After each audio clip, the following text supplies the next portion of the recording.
Hi friends, good morning. இன்றைக்கி காலையிலேருந்து மதியம் வரைக்குமே நான் என்ன வேலை செஞ்சேங்கிறத உங்கள் கூட ஷேர் பண்ணிக்கிறேன். காலையில் நான் எந்திரிக்கிறதுக்கே கொஞ்சம் லேட் ஆகிடுச்சு.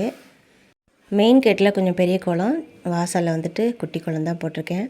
நெளிவாசப்படியெல்லாம் இன்னும் க்ளீன் பண்ணலை. இன்றைக்கி தானே நான் எல்லாமே சுத்தம் பண்ணி மஞ்சள் குங்குமம்லாம் வைக்கணும். அதனால் சும்மா வாசலை மட்டும் தண்ணி தெளிச்சிட்டு கோலம் போட்டிருக்கேன்.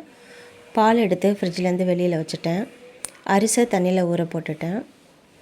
கடைகளில் நான் நெய் வாங்குறதே கம்மி பண்ணிப்பேன். ஏன்னா வாங்குகிற பாலில் எவ்வளோ ஆடை சேருதோ அதை எடுத்து ஃப்ரீசரில் வச்சுருவேன்.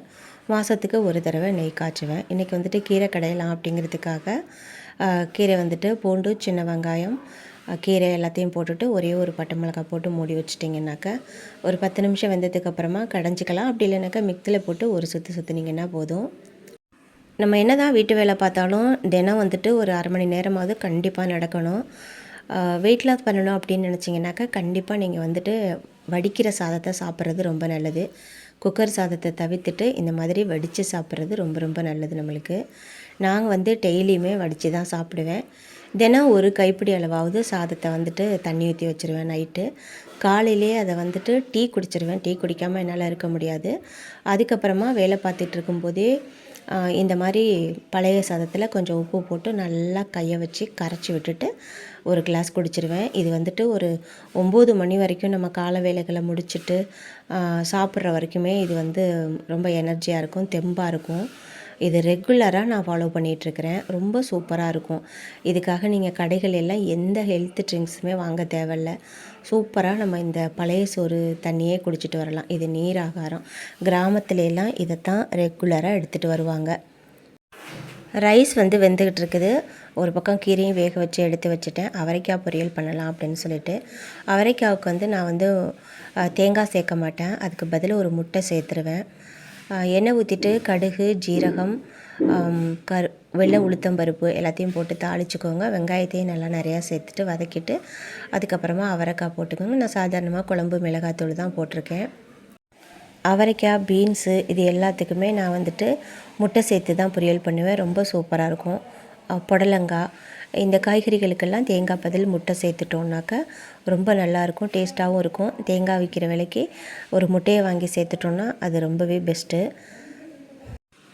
கருவேப்பிலை எப்போதுமே குழம்புக்காக இருந்தாலும் சரி, சட்னிக்கு எதுக்காக இருந்தாலும் கையால் கிள்ளி போட்டோன்னா அதோட நறுமணம் இன்னுமே ஜாஸ்தியாக இருக்கும். இன்றைக்கி டிஃபன் எதுவுமே செய்யலை. இந்த சாதத்தையே கீரை போட்டு சூடாக சாப்பாடு கொடுத்துருவேன் என் பொண்ணுக்கு. என் பொண்ணோட முடி வந்துட்டு நீங்கள் ஷார்ட்ஸில் நிறைய பார்த்துருப்பீங்க. முடி வந்து சூப்பராக இருக்கும். நாங்கள் இங்கே கோயம்புத்தூர் வந்ததுக்கப்புறம் தண்ணி மாற்றினதுனால கொஞ்சம் முடி கொட்டுறது இருந்துச்சு. இப்போ நான் வந்துட்டு அதை முறையாக ஃபாலோ பண்ணதில் முடி கொட்டுறது இப்போ கம்மியாயிடுச்சு. நவதானிய வகைகள் அனைத்தையுமே நான் வந்துட்டு ஊற வச்சு முளை கட்டினது தான் நான் கொடுக்குறது. சுண்டல் அந்த மாதிரி குழம்பு அந்த மாதிரி எல்லாம் சேர்த்து முளை கட்டினது தான் நான் கொடுக்குறேன். டெய்லி ஒரு முட்டை கண்டிப்பாக கொடுத்துருவேன். அப்புறம் வந்துட்டு செம்பருத்தி பூ, ரெகுலராக சாப்பிட்றது செம்பருத்தி பூ, பால், பாதாம் பருப்பு இந்த மாதிரி ஹெல்த்தியான உணவுகளை நம்ம அடிக்கடி எடுத்துகிட்டு வரும்போது முடி கொட்டுற பிரச்சனைங்கிறதே இருக்காது. சில பேருக்கு ரொம்பவே முடி அதிகமாக கொட்டிகிட்ருக்கும். அந்த மாதிரி உள்ளவங்க டெய்லி முருங்கைக்கீரை சூப் குடிச்சிட்டு வாங்க. கருவேப்பிலையை அதிகமாக சேர்த்துக்கோங்க உணவில். அவரைக்காய் முட்டை பொரியல் இது வந்து சைடிஷ் எதுவுமே தேவை கிடையாது. வெறும் ரைஸில் போட்டு இதை சாப்பிட்டாலே ரொம்ப சூப்பராக இருக்கும். எனக்கு தெரிஞ்ச ஒரு கொஸ்டின் உங்ககிட்ட நான் கேட்குறேன்.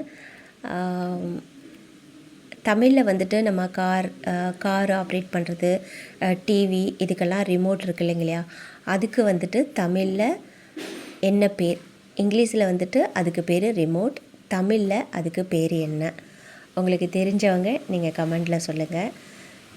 சாதத்தை வடித்து எப்போதுமே இந்த மாதிரி நிமித்தினதுக்கு அப்புறமா இதெல்லாம் சரி பண்ணி வறண்டி போட்டுட்டு அதுக்கப்புறமா நீங்கள் வந்துட்டு தொடச்சி வைக்கணும். சில பேர் அப்படியே வடித்து சாதத்தை நிமித்திட்டு அப்படியே வச்சுருவாங்க. அந்த மாதிரி செய்யக்கூடாது.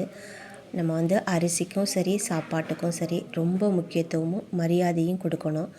இந்த ஒருவேளை சாப்பாடு கிடைக்காம நிறைய பேர் இப்போவும் கஷ்டப்பட்டுட்ருக்காங்க.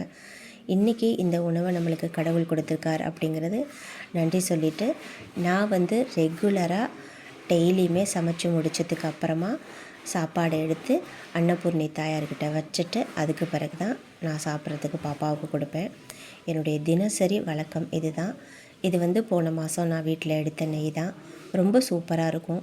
1/2 லிட்டர் பால் தான் வாங்குகிறேன். அதில் ஆடையை எடுத்து ரெகுலராக சேர்த்து வச்சுருந்து மாதத்துக்கு ஒரு தடவை நெய் காய்ச்சுவேன். இதுதான் என்னோடய தினசரி வேலைகள்.